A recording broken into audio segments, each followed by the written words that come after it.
Is there a chasm there? Is there a thing there? The Warriors, the league, they see the Warriors as one thing. The fan base right now sees it as another. My best guess is what that is just fear. It's fear because our fan base has never known success outside of Steph Curry. We've never known it. Sure, 1975. Yeah. I don't want to, but you know what I mean? Never sell that short. No, I won't I was sell 6. it. I won't, exactly. I won't sell it short, but the majority of the audience either didn't experience it or was very young. If you remember it and you were at one of those games, good on you. But you get what I'm saying. This organization has never, ever had sustained success outside of Steph. So I think there is a tremendous amount of fear that we currently have about what this will look like without him and how on earth it could be successful. And I think, number one, it's probably not a great idea for us to compare this to whatever it's going to be next, because whatever's going to be next is not going to compare favorably. That's number one. But number two, look, it is a different ownership group. Like, this ownership group has never succeeded without Steph, but they weren't here without Steph. Like, that's all they've ever known. So what will they do next? I don't know. I don't have reason to be optimistic or pessimistic, but at least open-minded. I don't know where this is going to go next, but I think that fear for all of us, because we're used to the lack of success without Steph Curry, has us believing the franchise value, the valuation is number one in the league, is going to tank. The Warriors will not be good. This is all a house of cards. It'll all fall. Nobody's going to want to be here. And I'm just throwing it out there because I can't tell you one way or the other. I just know that the league sees it one way and the fan base sees it a very, very different way. I agree with that, but what you've been saying has really been hitting me of late, which is free agency is mostly kind of dead in the association. Yeah. I'm looking at the list of free agents this year who signed based on points per game. You sort by points per game, and it's of the top 10, all of them re-signed with the same team, except for Norman Powell and LeBron James. Those are the two. LeBron took $4 million. Exactly. And Powell goes to the Bulls, and you go down to Colin Sexton, and everyone's saying, how are you not in on Colin Sexton? And he didn't even get $10 million a year. Yeah. And you look at that, and you could say, yeah, how come you weren't in on Colin Sexton? Well, you were trying to figure out the LeBron thing, and he signed on July 1st. Yeah, I also don't think Colin Sexton's a huge difference maker. I'm not saying I wouldn't have wanted him. Sure, any fresh blood and anybody who can get a bucket, I'm thumbs up on that. But at the same time, it's like, okay, at whose expense and for why? Like, if you had asked me at the time, hey, will you give up on Colin Sexton just for a shot at LeBron James? I'd have said yes, wouldn't you? Yep. You know? So just looking ahead to next year, because you're spot on when you talk about free agency, because this year it's not the same bonanza that it used to be. And, you know, you look at guys for next year like Nikola Jokic. Does he want to leave and be a free agent or stay? And I think he can get even a little bit more from his own team. The rules are created now in such a way that it's hard for the real big boys to go into free agency and get the dollars that they want, unless they just want a change of scenery. And if you do, I don't think that the Warriors are a team that's one star away from winning. You have to almost navigate so many pitfalls before you even get to that. Like, a team is going to approach their star and offer an extension as much as possible. If that player, let's say Nikola Jokic, is like, no, Denver, no, I don't want an extension. Well, at what point does Denver, after they feel like they can't convince him to sign the extension, what are they going to do next? Hey, if you don't want to be here, then let's talk about where you do want to be, and let's make that happen. Because how stupid would you be if your star's like, I don't want to be here anymore, and we're like, cool, we'll just let you expire and leave. They're going to want to get something for you. Yep. Just like what Milwaukee just did. They're going to want a haul. And so that's my question, and it's for a smarter person to answer. I'm not an NBA businessman, but that's my concern right now with the Warriors. My concern is that they are cradling all of this optionality and cap space like it's a newborn baby. And when that actually comes to be at the end of next year, what is it that you can even do with it anymore? How valuable is the optionality? Even if I'm not like Grandy and not triggered by the word, even if I can get my head around your flexibility, can you explain to me, like I'm new, what can you do in the NBA with your flexibility anymore? Well, you can have the space and create the room and have an environment that might be conducive or welcoming to somebody who is going to be a free agent. And looking at the list, and I sorted this one by age, there's a lot of familiar faces and some older dudes like Kevin Durant next year. Yeah. He'll be a free agent. I'm 38. Damian Lillard and Paul George, and they have player options, and so they aren't automatically going to leave. But when you look at younger players, if those players have a team that owns their bird rights, well, then that team's going to give them the max. Exactly. And everybody you just mentioned, that's just more old people. That's more old people. I'm talking about like a prime free agent. A free agent in their prime. Does that even exist anymore? You know who had a lot of space on the open market this year? The Lakers did.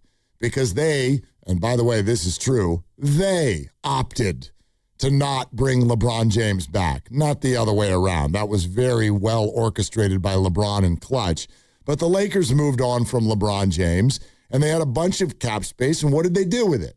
Well, they started out by bringing back at a very healthy number one of their own stars. And Austin Reeves got, I think, $46 million. But with the departure of LeBron James, they had room to do a lot more. And this is what a team with cap space on the open market, this is the kind of thing that they can achieve in a current NBA climate and offseason. Well, they were able to go out and figure out a sign and trade for Walker Kessler, 25-year-old center, because Luka told them we need a center. So you go out and you get Walker Kessler. And then as you pointed out, they were able to kind of spin this into some of those players that were, I don't know, middling feeling type free agents. Their next big get, I guess, would have been Quentin Grimes. So they were able to kind of pull him from Philly, which felt like a get until you realize what Philly was doing. They're like, take Quentin Grimes. He would be our seventh best player. So you get Quentin Grimes, and then you're able to pull in Colin Sexton and Matisse Thybulle and all of these guys. And it's like, all right, those are some names. And I like all the things you did. And what's the end result? Anybody think the Lakers are winning this year?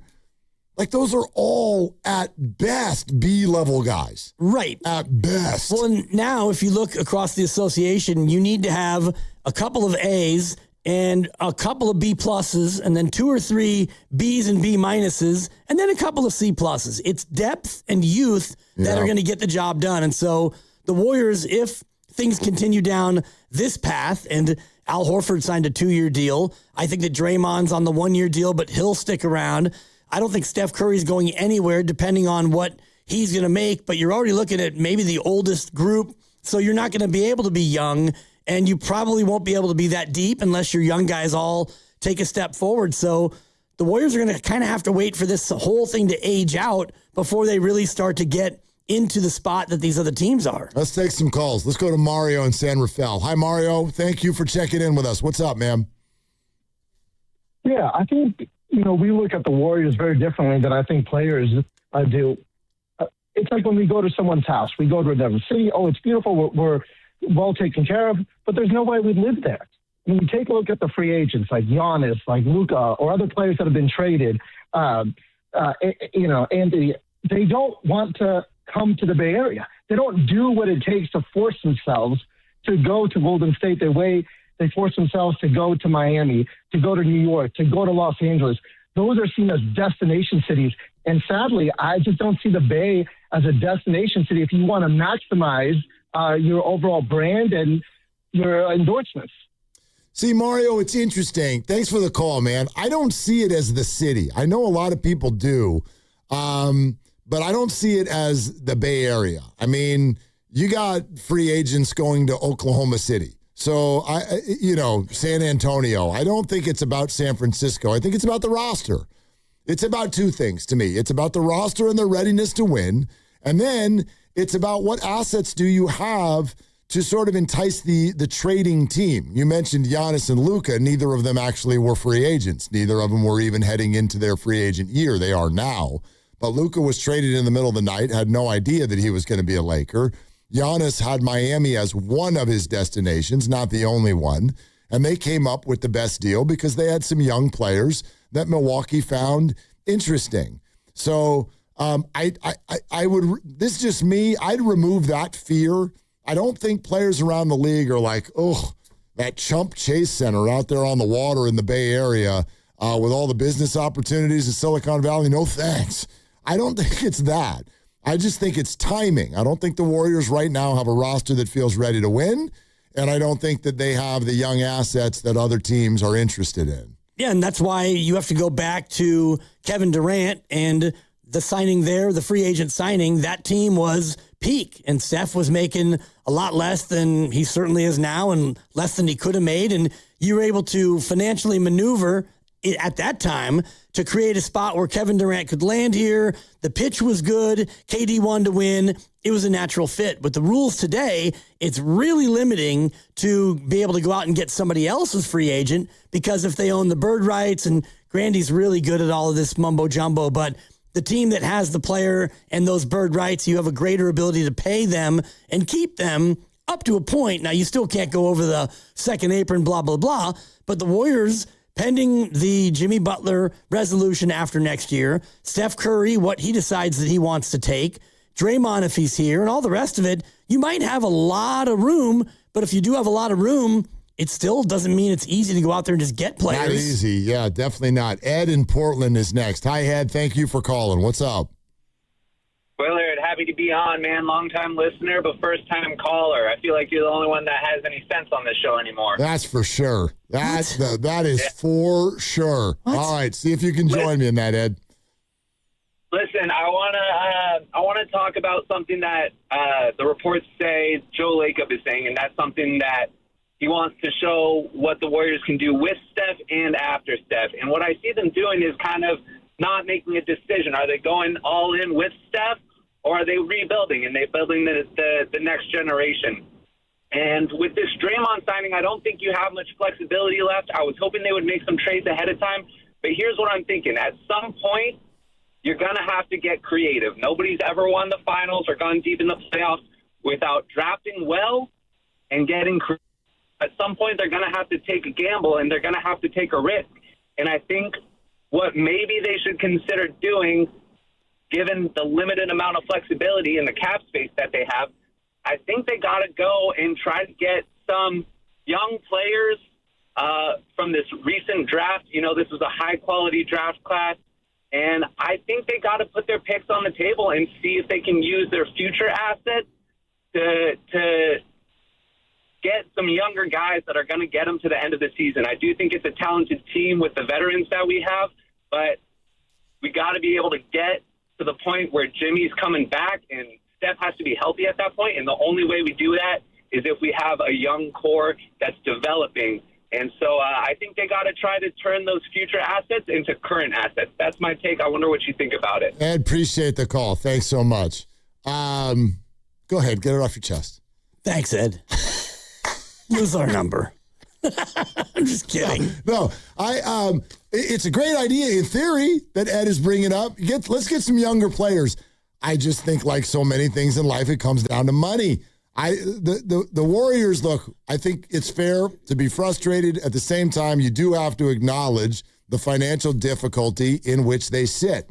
So even if they did want to use future assets to get young players now, how do you fit them in? You've got to clear money in order to do that. This is true for all teams. And there's very little way to do that right now when your players are older and expensive and many of them hurt. And the good young players tend to be coveted and kept by the teams that have the good young players. And that's just kind of the reality of the situation.